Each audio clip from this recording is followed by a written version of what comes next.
All right, ladies and gents, I think I earned myself 10 or 15 minutes on the screen here to sort through the squad heading into round 8. 2 rounds to go of BBL, and then we'll be well in the swing of NRL season. And I haven't been able to jump on at the right time for NBL for those guys that follow along. But just message me if you have any questions on the NBL side.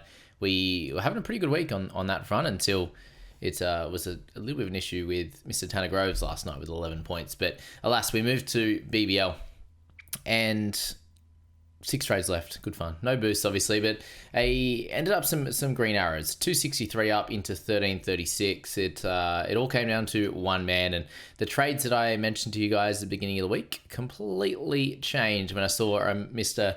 Matt Short enter the equation at Adelaide Oval. And I was like, Jordan Buckingham, 38k. He's finally in the team.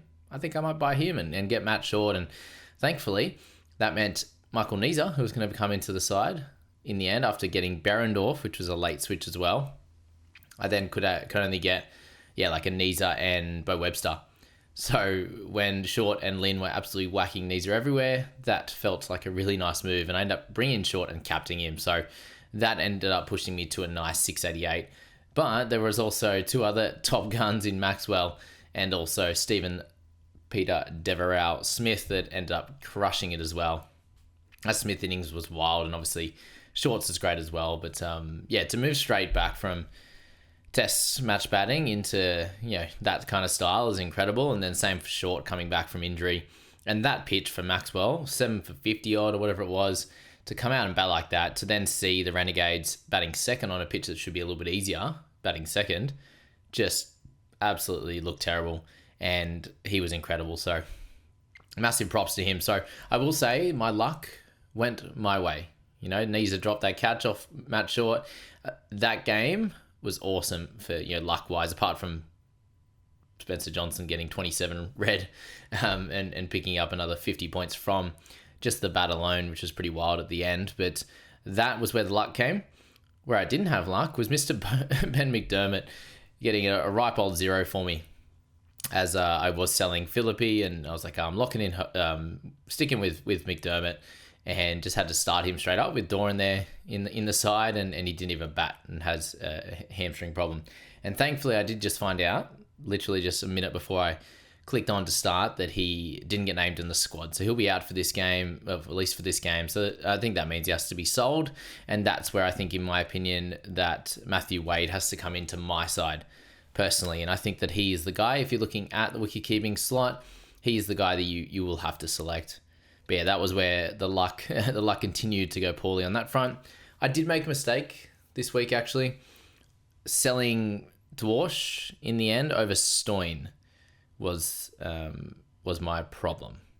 But again, I was trying to get enough cash to make some trades work. But when I decided to go short in Buckingham, it meant I could I have changed that last week? That's a good question, actually. Might be beating myself up for no reason. Yeah, potentially beating myself up for no reason, because I think I needed to use his cash to make those trades, actually. Yeah.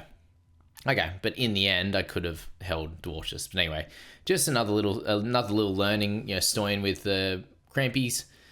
But yeah, come out and got obviously 18 runs, and then got caught in the boundary. So it could have been fine, but and then Dwarsh got pushed up to 5, which is incredible. So just a guy that has a better pedigree in recent history anyway, the last few years, as a better scorer. That could have been the play to actually keep him in that spot. Who ended up getting 75 over Stoin. So just little things like that is learnings for next year, and just for heading into the NRL Supercoach and fantasy season. I'm excited to continue with my learnings on that. But moving forward to this week, and then Dorf as well, like he was going so well. I think he's on 60 odd points and then lost all his economy ratings. He got absolutely hammered. When you've got absolute GOAT on the other side, pumping him everywhere, picked up 220. He had a maiden over and everything. Oh, and that was the luck, actually. I sold Philippi for Berendorf, and Berendorf got him out. So, yeah, it was massive on that front. But moving to this week. So, wicketkeepers, as I said, it is Matty Wade or bust if you're looking for a double guy. Any of the single guys you want to be looking at, the averages aren't high enough. It's stuck at 60, basically 62. And there's Philippi at 50, along with Billings at 49.5. And they're the only guys you want to be looking at. You've got Wade there coming off a 33. He just hasn't hit the heights that you would have hoped for him, and I think it's a chance this week. Being at home on a good wicket, he's picked up a couple of okay scores in recent history, but more of it has come in the catching side of things. Obviously, he's picked up the 27 in round 5, didn't play in 6. He's got a 15 and a 13 and a 5. So his 4 hits, he has only had the decent score with the strike rate once, and he's had a couple of catches in all of the games with guys that, he's got 2 quick bowlers that get lots of height. So Matty Wade, he's obviously a gun player, and he is going to have his moment. And hopefully it is this game here. He's got 117 points before against the Renegades last year. Stars in a couple of rounds in round 9. He's got 103 against them as well, and he not as good against them, but as a few years ago, whereas that Stars one is last year as well. So Wade is down in price on the year. He got to 150 last year for a reason, so he can definitely get back to that, and it's an absolutely perfect time to buy him this week. So that's going to be my first purchase, is McDermott to Wade. And Doran's actually come into the squad as well, but I think unlikely to get picked with Wade as keeper. For our batsmen, we'd obviously have the Stars on the bye this week. So let's have a look at some potential options on that front.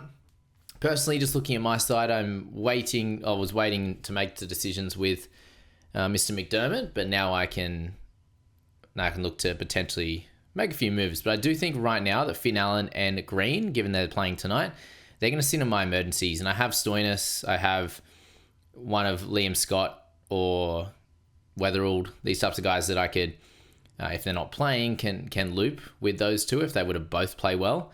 So I may look elsewhere for trades, but we'll have to see how cash goes on that front, because guys like Green have that nice cash reserve there. Whereas I may have to use one of those guys to get to I suppose I'm just probably going to go all in Hurricanes this week with their doubles, and I've got the Matt Short, batter that can go nuts. Maxwell's not playing, and it'd just be Steve Smith, and that's great and all, but I think that me personally, I'd have to take a punt that he can have a poor game in there, or at least get a 50 or something like that, and my double guys can do better than that. I think that's probably the play this week. I'll have a deeper look into all of it now for you and make some decisions. But their games for the rest of the time is obviously at home at Ninja Stadium. Then it's at Gabba. Then it's MCG to finish things off. And I think for Melbourne in the next week or so, it looks pretty good weather-wise. I'll have to look at Brisbane just after this video. I'll probably look at it now, to be fair, on my phone while we're here. But they're 3 teams that I think are fine. Like, you can probably get through. Those guys are right. He's got Tommy Rogers coming up, first up, and then he's got, for Wade, and then he's got a couple of good bowlers there with the Heat, but also, guys like Matt Short on a decent wicket were able to nullify it. And Chris Lynn were able to do a really good job against these guys. So it's not all, incredibleness, especially over the last bunch of weeks. You've seen, last bunch of games, that Bartlett has had a little bit of a problem. But yeah, the weather for Brisbane looks awesome as well over the next week. So you're getting the double. I think we just got to lock those guys in, to be fair. And if we go straight to those guys, my take on those guys is I have a real high opinion of Mitch Owen this week. Coming off a low one with the 13, I think at 146k. The price is there, obviously, but he has 3 really good games, 68, 72, and 151. And if he managed to put back-to-back games like that, a 68 and a 72, it's a beautiful 140. He has the ability to get 100, like you saw there at Ninja Stadium, and he scored well there in the 3 out of the 4 games. And he just got 13 off 6 last game. So in a really good spot. It's got another game there, first up against the Renegades, and then he goes away, obviously, like he did in the first and the third, but he's still got 20 into 28, so it's not the end of the world. So he's great. He's going to get his opportunity opening. Tim David at 117. What's funny is I could have had him a couple of rounds ago before Matt Short was out, but 97 and a 103 with a 68 in round 3. So after going dark, he scored really well apart from round 4, which, for those types of scores, getting him at 117 is a really nice catch. He went all the way down to a 52 or something, 55. 55k there, which is wild, and then didn't move at all in those first 2, and then has gone nuts here. So if you buy him now, he has a tremendous low break even, and at 117, he could be the ticket to get to other potential, really good players there. And that's probably the question mark. If you want to get Owen, you need to spend a little bit more money compared to Tim David, compared to a few of the bowlers as well. You've got Charlie Wakeham at 44k, who is likely to play again, especially with McDermott out. You'd imagine Charlie stays at 3 and played a couple of beautiful cover drives. So that's that position. And then Chowdhury is in my side. And with McDermott out, he may move up to 4. We'll see how that he did obviously last game, but depending who they play there, they could go after him, or he could stay at 5. And then did bowl the one over on the weekend, but it wasn't likely to happen until Ellis smacked himself into the wall. That was scary, but glad he's okay. So Chowdhury at 134, even as bat only, is still okay, but you would prefer him to be bowling as well, definitely in my opinion. So that's enough on the Hobart guys. And I think that if you aren't going a Hobart guy who has a double, you really need to go for the guys with tremendous upside. And obviously, Warner has shown that in spades the last couple of games. You got Matt Short, and you got Maxie's got the bye, and you've got Steve Smith. Obviously, absolutely incredible. 166 is his average right now. Short's up to an 88 again, which is just wild. He's incredible. So those types of guys are the ones you want to look at for sure. Sam Fanning looked really good at the cheap price at 51 as well. I think he'll keep his spot up top now over guys like Matt Hurst and the like. So that'll be interesting, batting with Finn. And for my sake, I hope Mr. Finn can do well today on my emergency. I think they're the only guys that you should be going for, is those guys with tremendous upside in Smithy, Short, and wait for next week with Maxwell, and then potentially David Warner at that cheaper price as well. And they're the interesting guys for sure. And what about Darcy Shaw with a 155? It's absolutely incredible. Last game they were getting the fourfer in the end after batting at 7, and then Ashton Turner with a beautiful 60 odd, and same with Enrique's up to 112 for him, and 101 for Ashton Turner. So it's pretty simple this week. You go for any of those Hobart batters or all-rounders, or you go for one of those real high upside guys. Keep it that simple, I think, this week, especially when you only have an hour to make decisions like myself right now. Hopefully you've made your decisions already. And then from the bowling side, let's just go straight to the Hobart guys. The last double of the year. And you get some cheapness out of Nathan Ellis, which is pretty wild, obviously. He has actually gone up 11k on the season, to be fair. But for him there, it's neg 24 last game with the 10. And the break even at this point doesn't really matter. You'll hold him for the last week and go from there. So I think he has a decent amount of upside there. And if you're not going for Mitch Owen with the bat, I think Chris Jordan is one that you could easily go for with the ball. He still is only averaging 44, and that includes only the 2 scores over 50. Last week he got the 48 there last game, and picked up the 63 and the 114. So he's had a couple of those scores in there for sure. He's had a 28, 11, and a 0.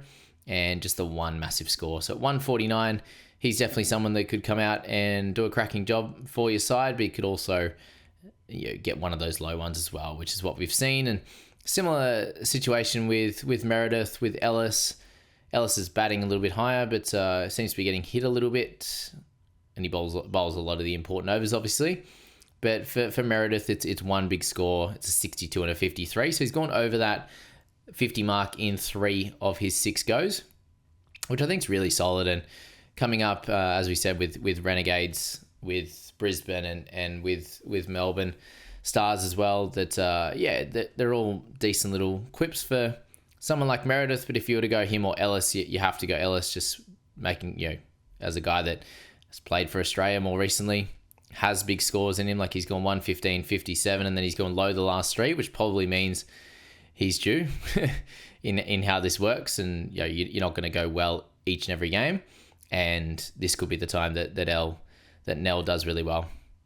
We'll have to see. It's very hit and miss, obviously, and then Stan Lake with a 43 this week as well, and we'll have to see someone new come into the team in the bat slot, but he hasn't had a massive score yet, so that's where you probably go for the other guys over him. And Hatzaglu can be hit and miss. He had a better score in the first game for them, with a 56, and then came back with a 14 last game. So, rocks and diamonds can be. Had the wicket with the economy rate, whereas he had no wicket this time. Still plenty of dot balls, but Yeah, it is. It is. Yeah, the one thing to think about as well. It's turning a little bit more into a, when I say batter's paradise, I mean bowlers. It just they get a little bit more tired.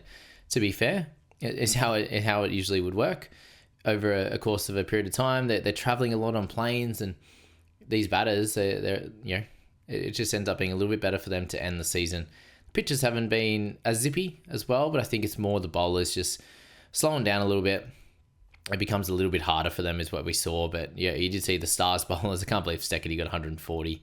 That's just ridiculous. Like I bought him last year at like 90k and he had an absolute shocker and got dropped. And then this time he's averaging 80.